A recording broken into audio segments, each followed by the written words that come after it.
personally believe all our temples should become a place for center for service. So, I was the founder of this temple. Donated this temple and this place to Jnanapeetham.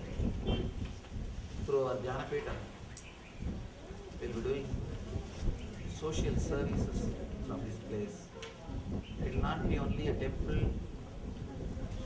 which will be worshipping Devi in God in statues. This will be a temple where Devi will be worshipped in the form of human beings also. So we believe in worshipping gods in the human forms also.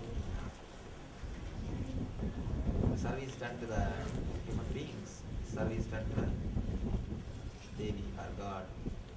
So we'll be having a Vedanta Vidyalaya, the 1 year free program for empowering the youth and other medical services or other services for these people who are in this locality. Above all, carrying our culture and spiritual tradition for ages to come will be done through this Jnanapeetham Center. Thank you.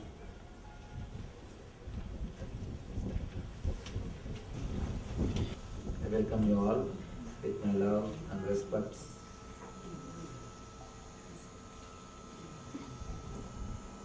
I am very happy to be here and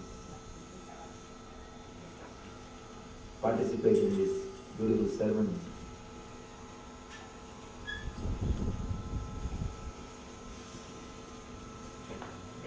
I wanted to recognize beautiful service done to the world by doing this temple. It's a beautiful temple done with a lot of devotion. It is not built for any other purpose except the devotion for Mother, the true love for Divine Mother. I'm so happy. And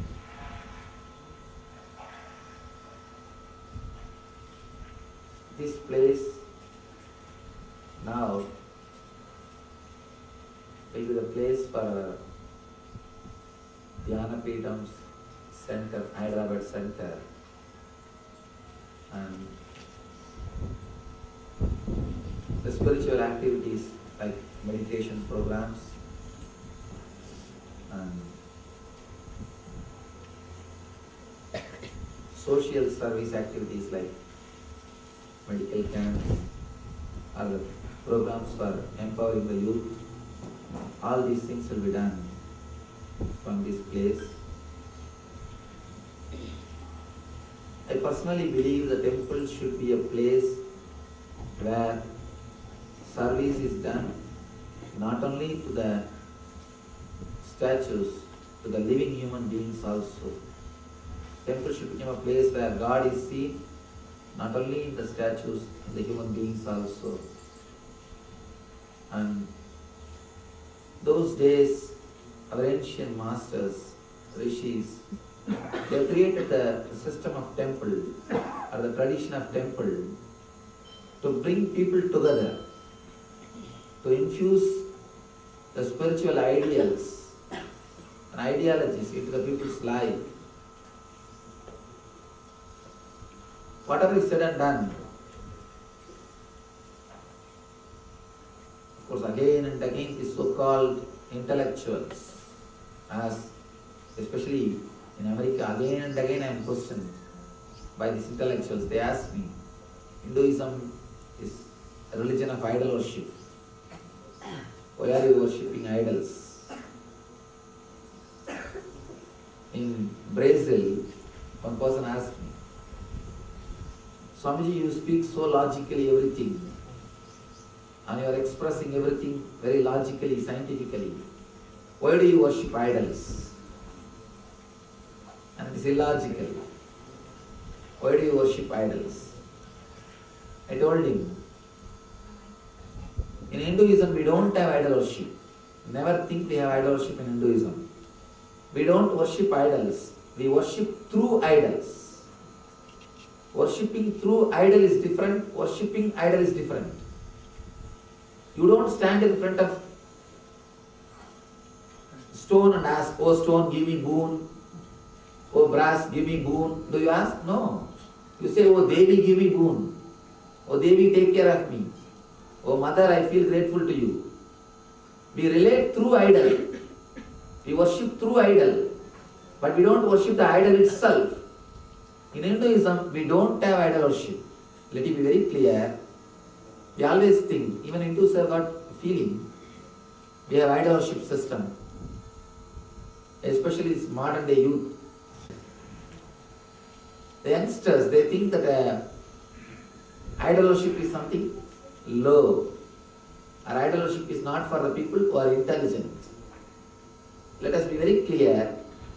Hindus don't worship idols. They worship through idols. When you stand here in the temple, you don't pray, oh stone, give me boon. Oh brass, please give me boon. No. You see God. When you see the God through the idol, you worship through the idol, not the idol itself. When you see the divine, the idea of stone is lost, idea of idol is lost. When you see it as idol, you will not see that as God. You see that as God, you will not see that as idol. I read a beautiful research done by a doctor. He went and stayed in the forest of Africa with the tribal people. They create the replicas of a particular human being, the size of a statue like that person. They handle that person handling the statue, through handling the statue. Means, if they want to disturb that person's health, particular person's health, they disturb the statue. Immediately the person falls ill. And if they want to heal the person, they heal the statue, the person becomes alright. It's a strange phenomena. Of course, very difficult to believe. But the doctor stayed with his research team, with the tribals for 30 years, not 1 year or 2 years. 30 years he spent with them, doing research how this is happening. How can this happen? How is it possible? Logically, you can't understand. It's like a magic. They make a statue just like you, and if they break the statue's hand, your hand is broken. If they heal the statue's hand, your hand is healed. How can it be? Like a story. But this doctor, out of curiosity, he stayed there, he spent 30 years with them to study what exactly is happening. What's the truth behind the whole phenomena? And he says after his research, after 30 years of research, he studied 300 incidents. Like these incidents, he studied 300 incidents. And he says 98% are truth. More than 98%, it exactly happened. It seems that he says beautifully, they will make a statue of a person who has got cancer. For example, if he has got throat cancer, they will make a statue. In the throat they will put a lump. And after certain rituals, they will remove that lump from the throat. The person will be healed. And he says he has studied 300 incidents. And 98% immediately the effect happened.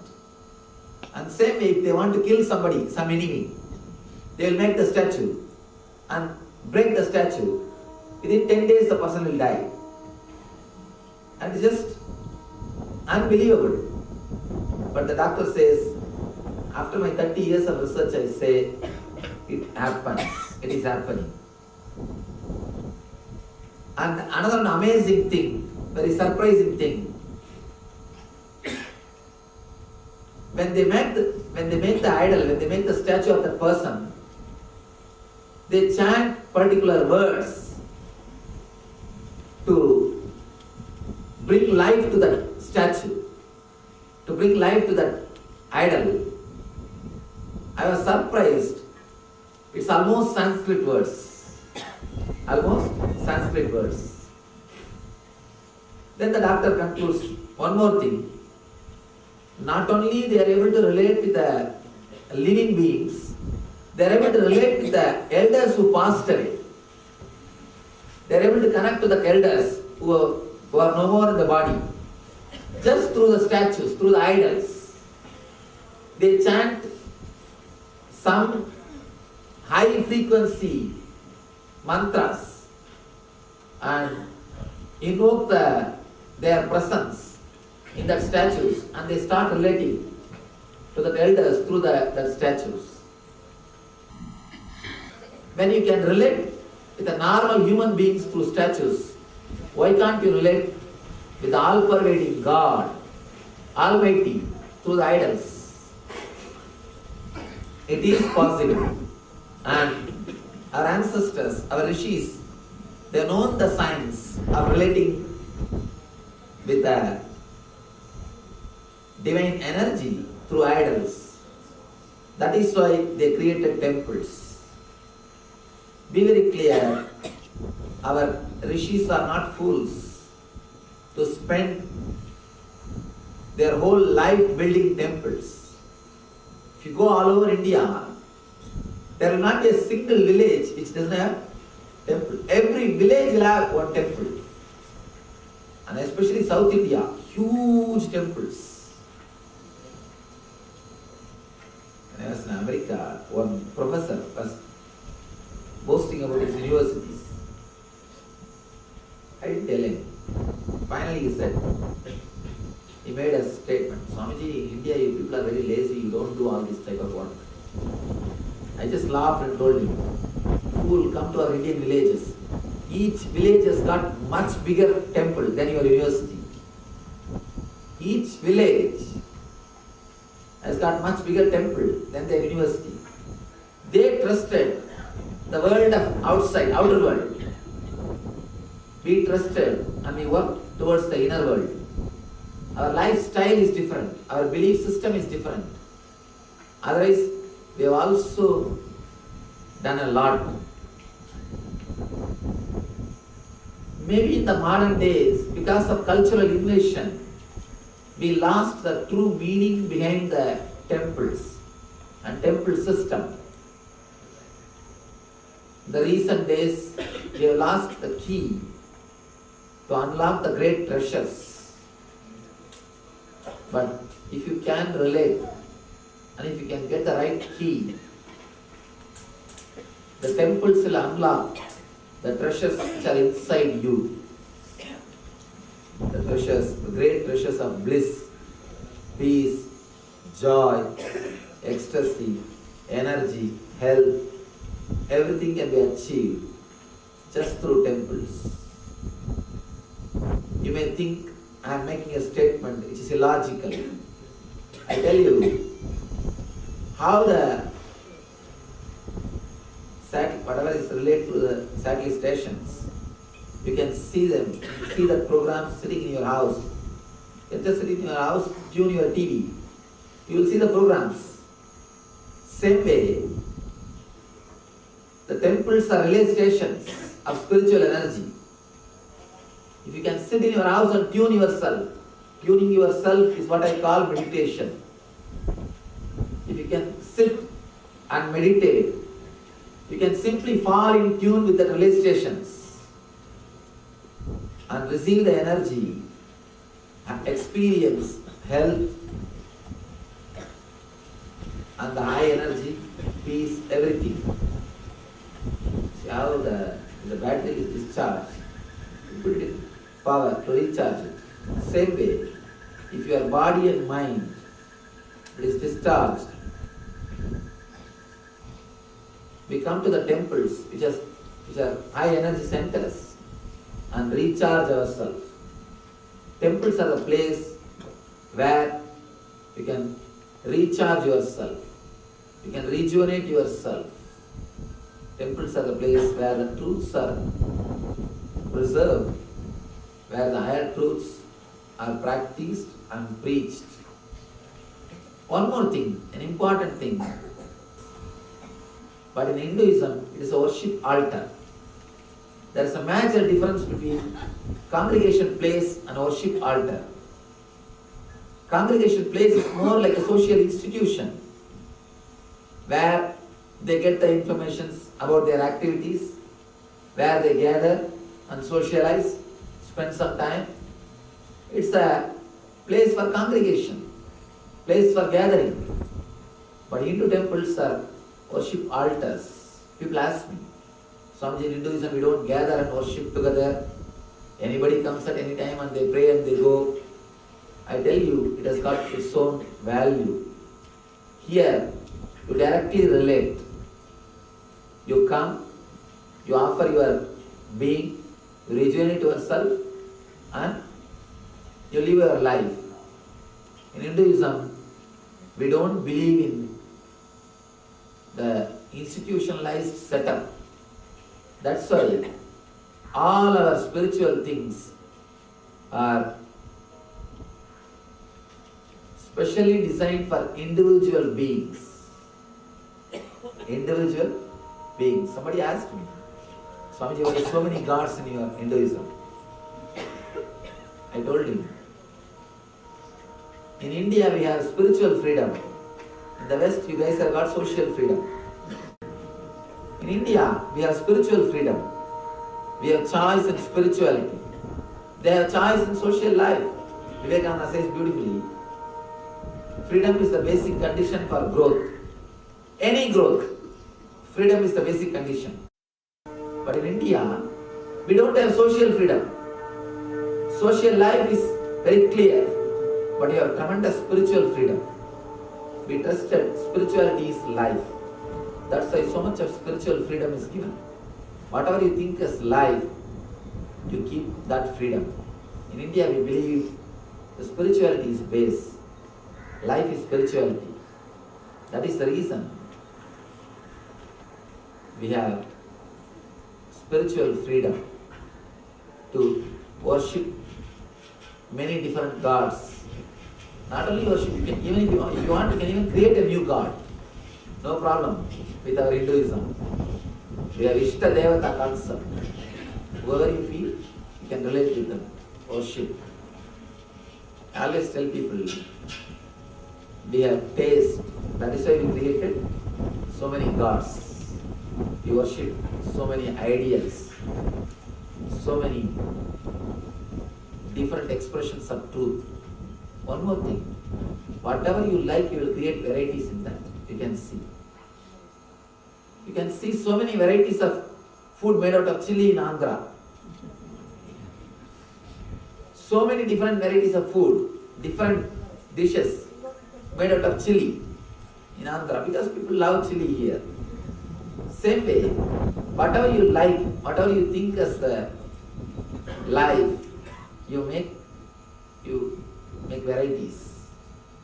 The West, they thought social life is the life. That's why they preserve their social freedom. They work only towards social freedom. Here, you have spiritual freedom, where you have plenty of choices in spiritual field. Because we believe life is spirituality.